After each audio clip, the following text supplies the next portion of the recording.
নমস্কার, দেখছেন think high. এবার একটু দিল্লির দিকে নজর ফেরাই।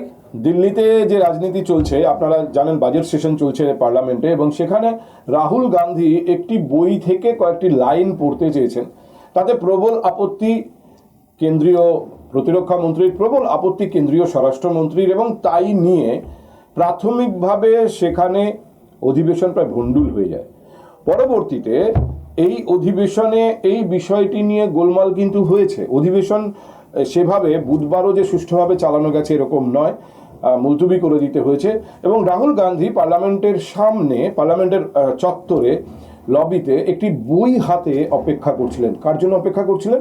প্রধানমন্ত্রীর জন্য। সাংবাদিকদের ডেকে রাহুল গান্ধী জানান তিনি প্রধানমন্ত্রীকে একটি বই উপহার দিতে চান। কি বই, কেন এটি প্রধানমন্ত্রীকে উপহার দিতে চাইছেন রাহুল গান্ধী? এই বইটি নাকি লিখেছেন, কারণ আমি নাকি বলছি এই জন্য যে অফিসিয়ালি এই বইটি এখনো পাবলিশড হয়নি। অন্তত গুগলও বলছে যে অফিসিয়ালি এই বইটি পাবলিশড হয়নি, কিন্তু রাহুল গান্ধী আজ বইয়ের একটা কপি নিয়ে এসেছেন। সেটা আমি সে বিতর্কে একটু পরে যাচ্ছি। বইটা কি বই? বইটার নাম দ্য 4 স্টার্স অফ ডেস্টিনি। এই 4 স্টার্স অফ ডেস্টিনি বইটি লিখেছেন ভারতের এক সময়ের সেনাপ্রধান general M Naravane. General M Naravane 19 থেকে 22 পর্যন্ত, 2019 থেকে 2022 পর্যন্ত ভারতীয় সেনাবাহিনীর সর্বাধিনায়ক ছিলেন। সেই সময়ে যা যা ঘটেছে তার টেনিওরে, তার উল্লেখ এই বইতে নাকি তিনি করেছেন। এখন রাহুল গান্ধী এই বইটি পার্লামেন্টে পড়তে চাইছেন কেন? তার ভেতরের কয়েকটি লাইন। কেন এই বইটি তিনি প্রধানমন্ত্রীকে উপহার দিতে চাইছেন? আসলে রাহুল গান্ধী জানেন জাতীয় রাজনীতিতে যদি নরেন্দ্র মোদীকে কোনোভাবে প্রতিহত করতে হয়, নরেন্দ্র মোদীকে মোকাবিলা করতে হয়, সব থেকে বড় চ্যালেঞ্জ রাহুল গান্ধীর সামনে এখন মোদীর ইমেজ।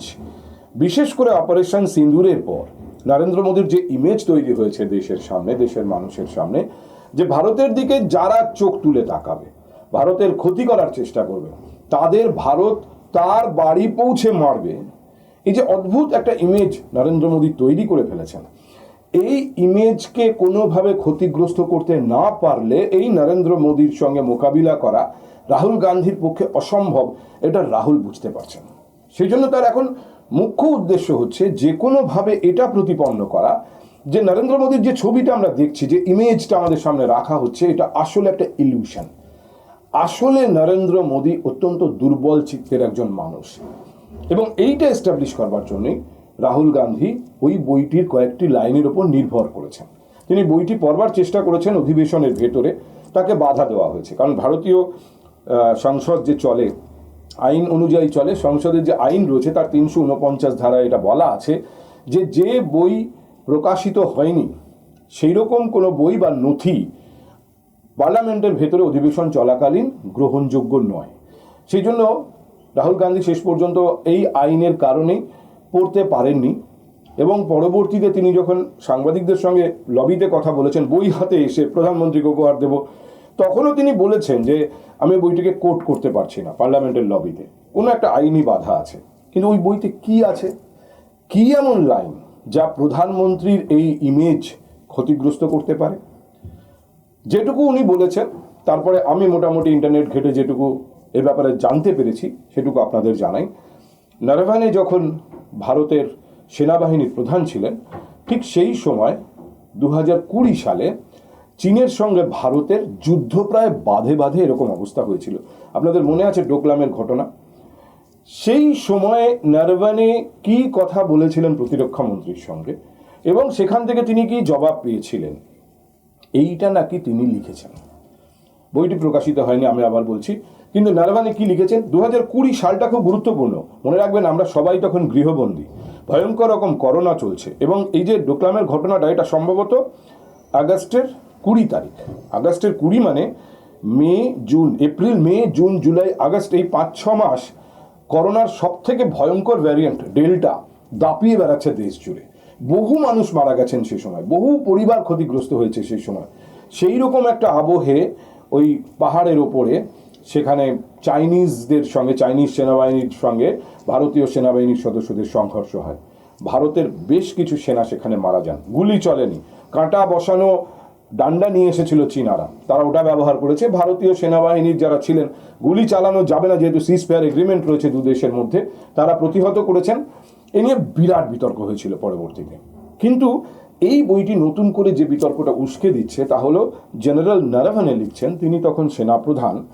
আগস্টে তার কাছে বার্তা আসে ওই জায়গা থেকে, কৈলাসের ওই অঞ্চল, কৈলাস রিচ, যেখানে ভারতীয় সেনাবাহিনী রয়েছে, ভারতের ক্যাম্প, ভারতের অধিকৃত এলাকা, এবং চীন তার এলাকায় রয়েছে। সেখান থেকে চীনা ট্যাঙ্ক ক্রমশ ভারতীয় এলাকার মধ্যে ঢুকে আসছে।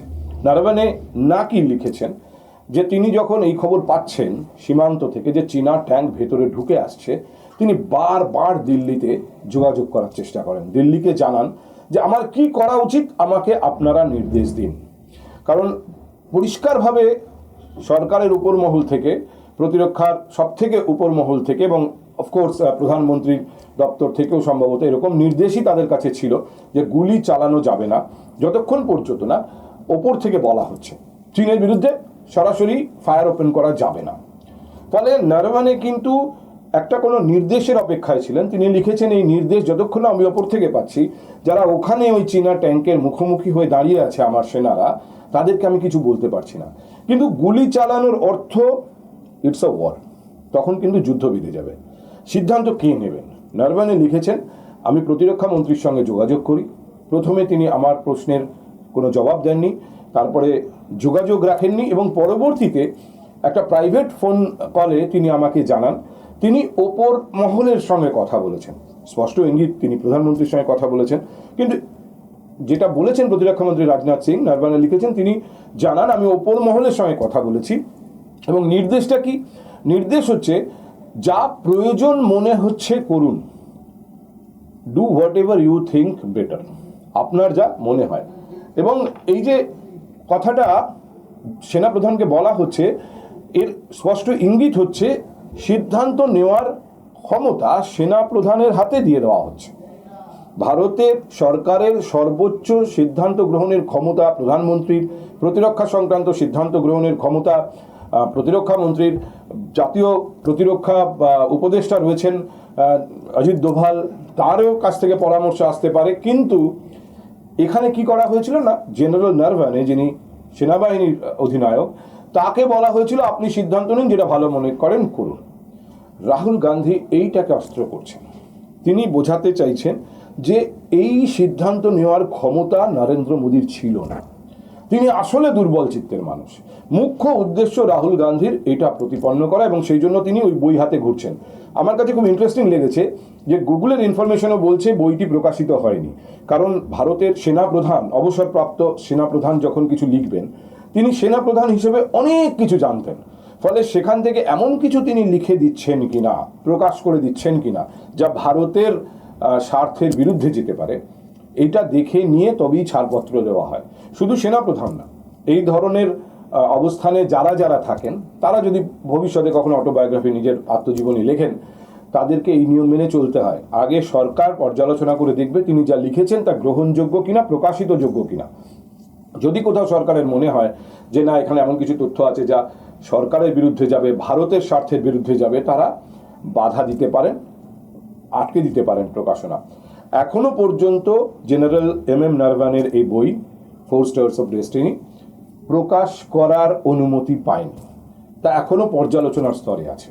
কিন্তু রাহুল গান্ধীর দাবি এটি বিদেশে ইতিমধ্যেই প্রকাশিত হয়েছে, এবং সেরকমই বিদেশি একটি এডিশন হাতে নিয়ে তিনি প্রধানমন্ত্রীকে উপহার দিতে এসেছিলেন। এই ন্যারেটিভটা তিনি গড়তে চাইছেন যে ভারতের প্রধানমন্ত্রীকে আমরা যেরকম একজন অত্যন্ত দৃঢ়চেতা মানুষ হিসেবে দেখছি, আসলে তিনি তা নন, তিনি আসলে দুর্বল চিত্তের। এখন একটা প্রশ্ন আমরা সাধারণ মানুষ করতেই পারি, সে হলো যে ধরুন নরেন্দ্র মোদী বিজেপির সরকারের প্রধান, তিনি দুর্বল চিত্তের মানুষ, তিনি সিদ্ধান্ত নিতে পারেননি চীনের বিরুদ্ধে কি করা উচিত। যদি সেখানে কংগ্রেসের সরকার থাকতো, যদি সেখানে মনমোহন সিং প্রধানমন্ত্রী হতেন, বা যদি সেখানে রাহুল গান্ধী প্রধানমন্ত্রী হতেন, তিনি কি করতেন? এই প্রশ্ন কিন্তু কংগ্রেসকে কেউ করছে না পার্লামেন্টে। কারণ যেখানে মুম্বাইতে 10 জন সন্ত্রাসবাদী ঢুকে 350 মানুষ মেরে দিয়ে যায়, কংগ্রেসের সরকার কিচ্ছু করেনি, সেই অবস্থানে থাকা একটা সরকার, একটা দল তারা কি দাবি করছেন?